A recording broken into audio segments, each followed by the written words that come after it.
수학 공부에 7할 이상을 차지하고 있는 문제집, 초등아이에게 이 수학 문제집을 골라주고 풀리고 끝내게 하는 모든 과정에서 여러분은 하나 이상씩 아이 수학에 치명적인 실수를 하고 계실 겁니다. 오늘 영상에서는 그걸 하나씩 살펴볼 건데요. 나는 그동안 어떻게 판단하고 행동해왔지? 라고 되돌아보면서 끝까지 봐주시기 바랍니다.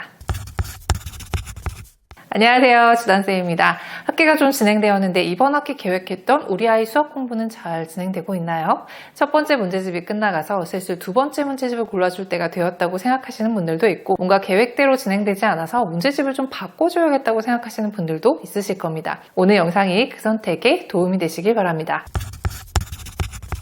미취학부터 지금까지 어떤 과정, 예컨대 3학년 2학기 과정을 시작해야겠다고 판단하시면 무조건 문제집부터 골라서 풀리시는 분들이 있습니다.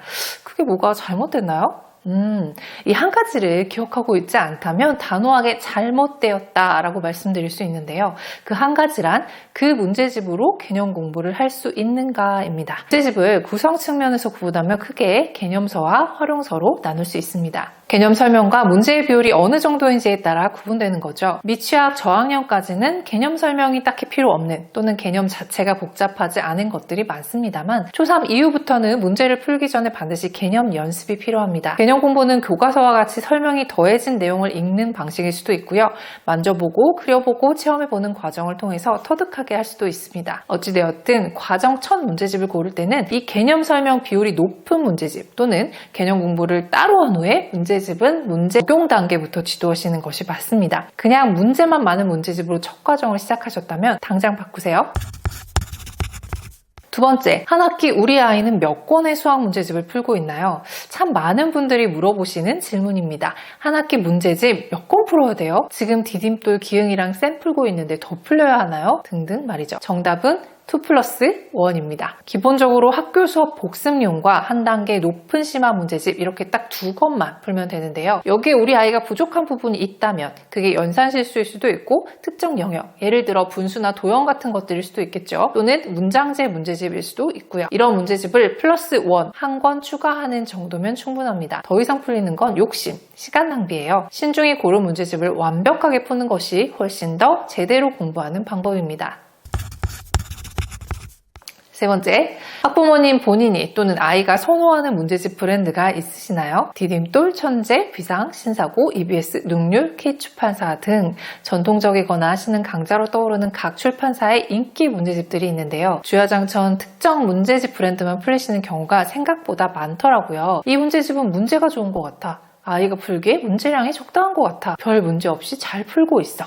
이유는 다양할 수 있지만 저는 가끔은 이 출판사를 바꿔줘야 한다고 생각합니다. 공부할 때는 안정적인 분위기 속에서 공부하는 것이 좋습니다. 그 안정성 중에는 익숙한 구성의 문제집도 어느 정도 역할을 하죠. 그런데 너무 안정성만 신경 쓰다가는 돌발 상황에 대한 대처 능력이 떨어질 수도 있다는 것이 문제입니다. 학교 시험 문제는 고등으로 갈수록 변별력을 위해 신유형 문제가 많이 등장하는데요. 평소 풀던 문제 유형이 아니거나 낯선 표현의 문제들인 거죠. 그럴 때 찐 당황하거나 지레짐작으로 어렵다고 생각해서 도전조차 하지 않은 아이들이 생각보다 매우 많습니다. 그래서 평소에 낯선 공부가 어느 정도는 필요한 거고요. 수능은 낯선 시험장에 가서 시험을 보는 것이다 보니까 좀 낯선 환경에서 시험을 보게 한다거나 할 수도 있지만 그건 좀 특수한 경우고요. 평소에 문제집을 풀 때부터 새로운 것에 적응하는 연습의 기회로 삼으면 좋습니다. 그래서 출판사를 좀 섞어주시라는 거예요. 그럼에도 대표 유형들은 겹치는 게 많지만 앞서 언급한 유명 출판사의 대표 문제집들은 다 문제가 좋으니까요. 걱정하지 마시고 새 문제집은 기존에 풀던 것과는 조금 다른 것을 골라주시기 바랍니다. 결론,